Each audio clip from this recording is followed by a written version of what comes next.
اس کے بعد سلطان احمد اور شہزادی نے اپنے میزبانوں سے رخصت ہونے کی اجازت طلب کی اور ایک بار پھر انجانی منزل کی طرف روانہ ہو گئے۔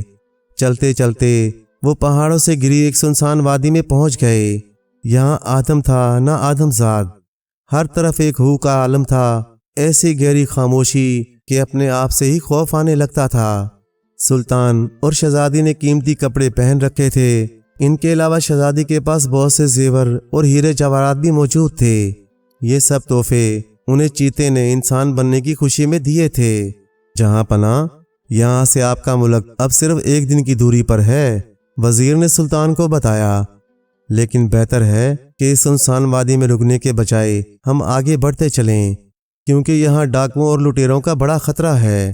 احمد بولا، وہ تو ٹھیک ہے، مگر یہ بھی تو دیکھو کہ ہم کس قدر تھک چکے ہیں، تھوڑی دیر آرام کر لیں پھر آگے بڑھیں گے۔ ابھی یہ الفاظ سلطان کے منہ سے نکلے تھے کہ پہاڑی راستوں سے 10-15 گھڑ سوار ایک دم نمودار ہو گئے۔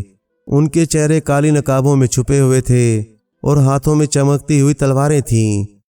وہ سب شور مچاتے اور تلوار ہلاتے تیزی سے آئے کہ سلطان احمد اور اس کے آدمیوں کو سنبھلنے کا موقع ہی نہ ملا، اور وہ ہکا بکا ان کی طرف دیکھنے لگے۔